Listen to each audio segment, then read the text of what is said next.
Hello and welcome to Ninja Prep. This is Kapil Goyal, your educator and mentor for PG physics. तो 30 most important questions की जो series चल रही है, जिसमें अलग अलग सब्जेक्ट मैंने कवर किए हैं, उसमें मैथमेटिकल फिजिक्स का आज है लेक्चर नंबर 2। इस लेक्चर में हम रिमेनिंग जो क्वेश्चन है मैथमेटिकल फिजिक्स के, जो कि बाकी बचे हुए हैं, उसको हम डिस्कस करेंगे। और साथ ही साथ आपने देखा होगा इलेक्ट्रॉनिक्स के लिए भी सुपर 100 क्वेश्चन की सीरीज चल रही है, उसको भी आप लोग देख रहे हैं। और ये जो 30 मोस्ट इंपॉर्टेंट क्वेश्चंस वाली सीरीज है, इसको भी आप ज़रूर देखिएगा। कुल मिलाकर जितने भी मैंने क्वेश्चंस वाले लेक्चर अपलोड किए हैं, उनको ज़रूर देख लेना। हो सकता है कि आपका जो एग्ज़ाम हो वहाँ पर क्वेश्चंस उन्हीं के अंदर से आपको देखने को मिले भी। और ऐसे में बहुत बढ़िया हमारे लिए रहता है जब हमने क्वेश्चंस की वो प्रैक्टिस की हुई है और उन्हीं में से कुछ क्वेश्चन हमें देखने को मिल जाए, तो एग्ज़ाम के अंदर फिर अलग ही मज़ा आता है। ऐसा लगता है कि यार अपने को कुछ पेपर में बहुत सारी चीज़ें आती हैं और अपन एडवांटेज लेके आगे चल रहे होते हैं। तो अगर आप प्रिपरेशन कर रहे हैं JKPSC, RPSC, Punjab lecturer exam की या मास्टर कैडर एग्जाम की, तो उन सभी एग्जाम्स के लिए ये लेक्चर वीडियोस जो हैं वो इम्पॉर्टेंट है। साथ ही साथ ऐसे एग्जाम्स जहां पर मैथमेटिकल फिजिक्स एक सब्जेक्ट है फिजिक्स का, तो उन एग्जाम्स के लिए भी ये जो लेक्चर सीरीज है ये उतनी ही इंपॉर्टेंट है। वीडियो को कंटिन्यू करूं उसके पहले आप सभी लोगों से रिक्वेस्ट रहेगी, प्लीज़ वीडियो को लाइक ज़रूर करें, चैनल को सब्सक्राइब जरूर करें। आपके वीडियो को लाइक करने से, चैनल को सब्सक्राइब करने से इन वीडियोस की रीच बनती है। आपकी तरह और भी लोग जो प्रिपरेशन कर रहे हैं इन एग्जाम्स की, वहां तक वीडियोस पहुंच जाते हैं। तो please do like the video and do subscribe my channel. तो चलिए स्टार्ट करते हैं आज का वीडियो। तो पहला जो क्वेश्चन आपको दिख रहा है, उस क्वेश्चन में बोला गया है the magnitude of the sum of two vectors A and B comes out. दो वेक्टर है ए और बी, उनके मैग्नीट्यूड के सम के लिए इनमें से कौन सा रिलेशन सही होगा, है ना। उनके मैग्नीट्यूड के सम के लिए इनमें से कौन सा रिलेशन सही होगा, ये हमें बताना है। देखो मैं दो वेक्टर मान लेता हूं, तो दो वेक्टर मान लेता हूं, तो लेट ए, एक वेक्टर मान लिया मैंने ए, और वो ए वेक्टर की वैल्यू मैंने लिख ली 3i + 4j, 3i + 4j। और अगर मैं इस वेक्टर का मैग्नीट्यूड निकालता हूं, तो इसका मैग्नीट्यूड कितना आएगा, 3 का स्क्वायर हो जाएगा 9, 4 का स्क्वायर हो जाएगा 16, तो वेक्टर ए जो है उसका मैग्नीट्यूड आ जाएगा 5। सिमिलरली एक वेक्टर मान लेता हूं मैं बी, है ना। इसको मैं रेड पेन से बंद कर देता हूं ताकि आपको ये क्लियरली दिख जाए, क्योंकि ब्लैक में मिल जाएगा तो फिर आपको पता नहीं लगेगा। और एक वेक्टर मान लेता हूं मैं बी, तो लेट वेक्टर बी, तो वेक्टर बी जो है उसको मैं लिख देता हूं 12i कैप और +5j कैप, ये लिख दिया मैंने वेक्टर बी। अब इस वेक्टर बी का अगर मैं मैग्नीट्यूड लिखता हूं, तो मैग्नीट्यूड कितना बनेगा इसका 144, और 5 का स्क्वायर हो गया कितना 25, तो ये बनेगा 169। और 169 को आप सॉल्व करोगे तो आ जाएगा 13। तो दोनों के अलग अलग मैग्नीट्यूड आ गए, दोनों के क्या आ गए, अलग अलग मैग्नीट्यूड आ गए। हमें यहाँ पूछा है कि the magnitude of sum of two vectors A and B, तो ए और बी का सम करना है। तो ए और बी का सम कैसे लिखा जाएगा, ऐसे, तो ये लिखा जाएगा a + b, और उसका आपको निकालना है मैग्नीट्यूड। तो वेक्टर a और वेक्टर b, वेक्टर a और वेक्टर b का सम कर दो, यानी कि a में b जोड़ दो। तो a में b जोड़ दोगे तो ये 3i कैप है, 3i कैप में 12 जुड़ा तो ये हो जाएगा 15i कैप, ठीक है। और प्लस यहाँ पर ये वेक्टर है 5 और ये हो गया 4 9, तो ये हो गया 9j कैप। अब इसका मैग्नीट्यूड निकालोगे आप, तो इसका मैग्नीट्यूड निकालने के बाद आपके पास जो वैल्यू आएगी, मैं डायरेक्ट लिख रहा हूँ, 15 का स्क्वायर + 9 का स्क्वायर, तो ये बनेगा 17.492, ये बनेगा 17.492। लगभग ये वैल्यू आप 18 मान के चल लो, है ना, लगभग ये वैल्यू 18 मान के चल लो। अब आपको पूछा है कि ये जो सम है इनके लिए कौन सा रिलेशन सही है। तो अगर मैं यहाँ देखो ऐसा लिखता हूँ कि a + b, a + b का मैग्नीट्यूड, a + b का मैग्नीट्यूड अगर मैं a - b के बराबर लिखता हूँ, a - b, ठीक है, a - b, तो a का जो मैग्नीट्यूड है वो कितना आया था, मैं चेक कर लेता हूँ पहले। ये पहले मैं यहाँ a - b लिख लेता हूँ अलग से। तो पहले मैं लिख लेता हूँ वेक्टर a का magnitude individually minus vector b, तो ये हो गया 5 - 13, तो 5 - 13 जो है वो कितना हो गया -8। और इसी तरह से अगर मैं वेक्टर a + वेक्टर b का सम कर लूँ, तो ये हो गया 5 + 13, तो ये हो गया 18। ये कितना हो गया 5 + 13, ये हो गया 18। तो यहाँ से मेरे को साफ साफ पता लग रहा है कि यदि मैं a + b के सम का मैग्नीट्यूड लिखूं तो वो ज़्यादा होगा किससे, इंडिविजुअली a - b से, यानी कि ये a - b का जो a का मैग्नीट्यूड - b के मैग्नीट्यूड इससे ज़्यादा होगा। और यदि मैं a प्लस बी लिख रहा हूं तो ये 17.492 है, तो ये कम हो रहा है किससे, a प्लस बी का जो मैग्नीट्यूड है उससे कम हो रहा है, उसके लगभग बराबर ये हो सकता है और ये भी उसके लगभग बराबर हो सकता है। यानी कि हमारे पास जो सही रिलेशन बन रहा है यहाँ पर, वो सही रिलेशन क्या बन रहा है, वो बन रहा है डी, है ना, वो सही रिलेशन क्या बन रहा है, डी बन रहा है। तो करेक्ट आंसर हमारे पास क्या आ जाएगा, डी आ जाएगा। तो राइट आंसर अपने पास क्या आ जाएगा इसका, डी। नेक्स्ट क्वेश्चन देखो। नेक्स्ट क्वेश्चन में बोला है the value of lambda for which vectors 2i cap plus J cap plus 3k cap and I cap minus lambda J cap plus 4k cap are perpendicular. ध्यान रखना है, यदि दो vectors perpendicular हो, मान लो एक वेक्टर है ए 1, तो दो वेक्टर एक दूसरे के परपेंडिकुलर होते हैं तो उनका डॉट प्रोडक्ट क्या होता है, जीरो होता है ना। तो dot product A dot B वो क्या होगा, जीरो होगा। तो इनका डॉट प्रोडक्ट करा दो, 2i cap plus J cap plus 3k cap और dot I cap minus lambda J cap और प्लस 4k कैप। इनका डॉट प्रोडक्ट किसके बराबर होना चाहिए, जीरो। तो इनका डॉट प्रोडक्ट कराओगे तो यहाँ से कितना बनेगा, 2, ये बन जाएगा माइनस लेमडा और ये बन जाएगा 12 इक्वल्स टू 0। तो यहाँ से सॉल्व करोगे तो लेमडा की वैल्यू कितनी आ जाएगी, 14। तो लेमडा की वैल्यू 14 आ जाएगी, जो कि आंसर हो जाएगा ए। तो सही आंसर हमारे पास क्या आ जाएगा, ए आ जाएगा। नेक्स्ट क्वेश्चन देखो साहब। नेक्स्ट क्वेश्चन में बोला है which of the following is a unit vector in Y Z plane. इनमें से कौन यूनिट वेक्टर है वाई जेड प्लेन में and perpendicular to vector I J K cap.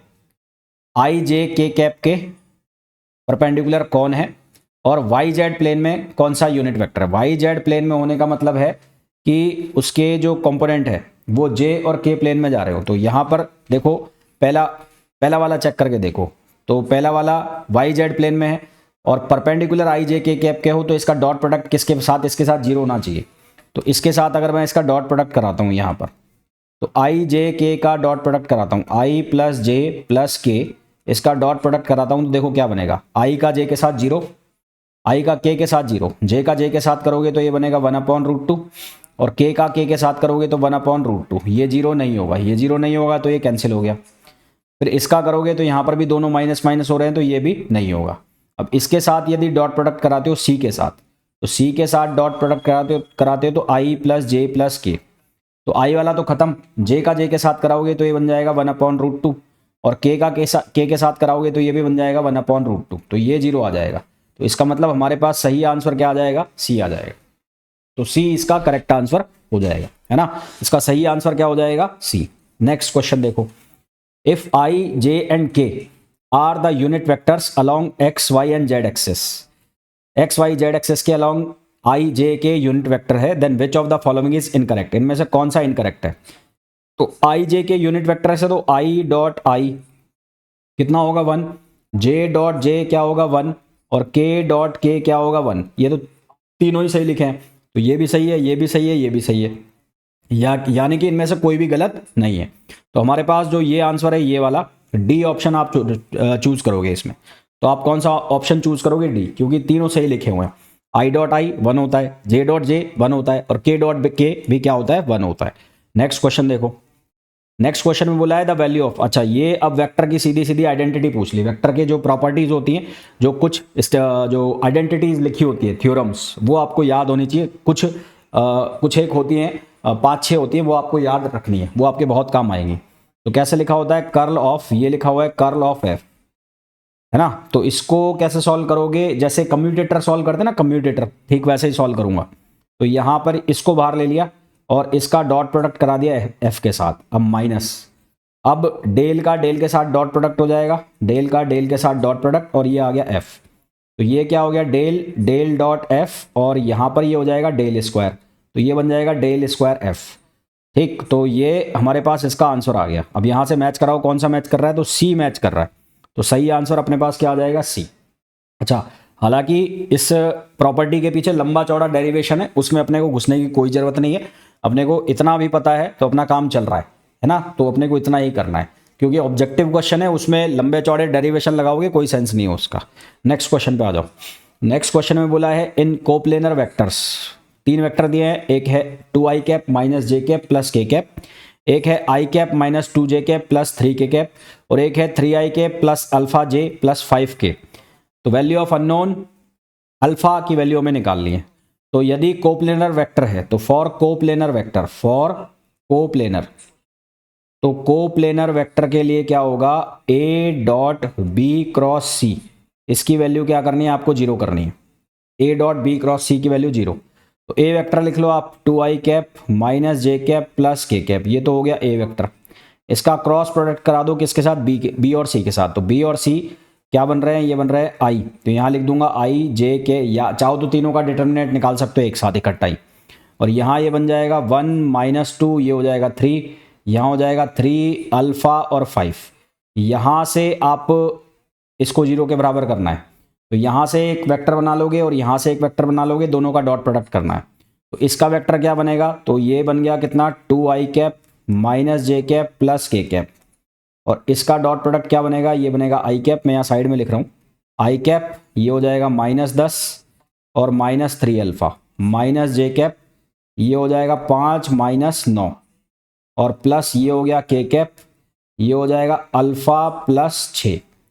तो ये बन गया हमारे पास कितना, -10i, ये बन गया -3 अल्फ़ा आई, 9 में से 5 गया 4, माइनस का माइनस माइनस प्लस हो गया 4j, और ये हो गया के अल्फ़ा, और ये हो गया 6k, है ना। तो यहाँ से हो जाएगा -10i, तो ये तो आई वाला एक साथ लिख दो ना, तो ये हो जाएगा आई कैप -10 -3 अल्फ़ा प्लस 4j, और ये के वाला एक साथ लिख दो, के वाला एक साथ अल्फ़ा प्लस 6। अब इनका आप डॉट प्रोडक्ट करा दो, और इनका डॉट प्रोडक्ट कराने के बाद वैल्यू किसके बराबर कर दो, जीरो के बराबर। तो अब डॉट प्रोडक्ट करा लो इसका। डॉट प्रोडक्ट कराने के बाद अल्फ़ा की जो वैल्यू आनी चाहिए वो आनी चाहिए -3.6, ये चेक कर लेना एक बार, ये डॉट प्रोडक्ट करा लेना। डॉट प्रोडक्ट कराने के बाद इसका आंसर आना चाहिए -3.6, चेक कर लेना भैया। नेक्स्ट क्वेश्चन पे आ जाओ। डेल जो है, डेल, वो डेल किसको शो करता है, तो डेल शो करता है एक डिफरेंशियल वेक्टर ऑपरेटर। खाली differential operator, differential vector operator, scalar, तो स्केलर तो है नहीं। लाप्लास कब होता, लैप्लास होता जब ये डेल स्क्वायर लिखा जाता, तो लैप्लास भी नहीं है। तो ये किसको शो करता है, डिफरेंशियल वेक्टर ऑपरेटर। किसको शो करता है, डिफरेंशियल वेक्टर ऑपरेटर। भाई डेल जो है, डेल, उसकी वैल्यू क्या होती है, del upon del x i cap, del upon del y j cap, और plus del upon del z k cap. तो ये क्या हो गया, differential vector operator. Next question देखो, the value of grad r, तो ग्रेड आर की जो वैल्यू है वो निकालनी है। तो अगर मैं इसको डी अपॉन डी आर के रेस्पेक्ट में निकाल देता हूं, तो ये वैल्यू क्या बनती है हमारे पास, ये बनती है -1 अपॉन आर स्क्वायर। और ग्रेडियंट जो होता है वो हमेशा स्केलर क्वांटिटी का होता है, और ग्रेडियंट स्केलर का होता है वो किस में बदल जाता है, वेक्टर में बदल जाता है ना। ग्रेडियंट वेक्टर में बदलेगा, तो इसको वेक्टर में बदलोगे तो वेक्टर बनाने के लिए यूनिट वेक्टर से मैंने मल्टीप्लाई किया, तो ये बन जाएगा आर, यहाँ आर कैप लिख दूँ, आर कैप। तो आर कैप जो है वो किसके बराबर होगा, आर वेक्टर अपॉन आर का मॉड। तो यहाँ आर के मॉड से मल्टीप्लाई करोगे तो ये बन जाएगा आर क्यूब।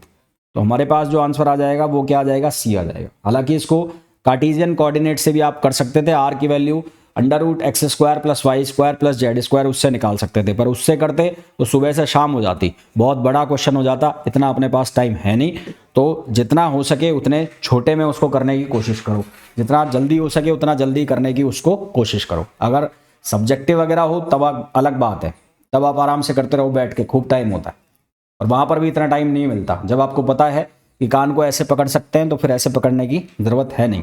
नेक्स्ट क्वेश्चन पे आ जाओ। नेक्स्ट क्वेश्चन है r = xi cap + yj cap + zk cap, divergence of r की वैल्यू निकालनी है। तो डाइवर्जेंस ऑफ r यानी कि ये वैल्यू है, तो डाइवर्जेंस क्या है, d/dx i cap plus d/dy j cap plus d/dz k cap. इसका एक तरह से डॉट प्रोडक्ट हो रहा है आर वेक्टर के साथ। तो आर वेक्टर क्या लिखा हुआ है, ये लिखा हुआ है xi cap plus yj cap plus zk cap. तो यहाँ से अब इनको कराते जाओ, तो ये हो जाएगा dx/dx प्लस ये हो जाएगा dy/dy, और प्लस ये हो जाएगा dz/dz। तो ये हो जाएगा 1 + 1 + 1, कितना आंसर आ जाएगा, 3 आंसर आ जाएगा। राइट आंसर अपने पास क्या आ जाएगा, 3। फिर आओ नेक्स्ट क्वेश्चन पर। नेक्स्ट क्वेश्चन देखो, नेक्स्ट क्वेश्चन में बोला है for which value of n del Rn r cap is not equal to n + 1 Rn-1। देखो होता क्या है कि हमारे पास डेल r² इक्वल्स टू बनता है n Rn-2, और आर कैप, ये हमारे पास बनता है ना। स्टैंडर्ड सॉल्यूशन है ये स्टैंडर्ड सॉल्यूशन है, ये डेरिवेशन से आते हैं, इनको याद रख लेना, कुछ याद रखोगे तो काम ही आएगा ये। तो del R square equals to N R N plus R N minus two R cap. तो ये जो रिलेशन है ये इसके इक्वल नहीं होगा, ये हमें बताना है। तो आर एन और r cap is not equals to n plus one और r power n minus one. तो ये इसके इक्वल कब नहीं होगा? तो यदि आप n की वैल्यू -1 डाल दोगे तो तब ये क्या हो जाएगा? 0। तो when n plus one R N minus one को अगर मैं 0 करता हूँ तो यहाँ से n की वैल्यू क्या हो जाएगी? -1। तो n की वैल्यू जैसे ही -1 होगी तो पूरा पूरा किसके बराबर हो जाएगा? 0 के बराबर हो जाएगा। तो आर एन आर कैप की वैल्यू क्या बन जाएगी? 0। इसका मतलब फॉर n इक्वल्स टू -1 ये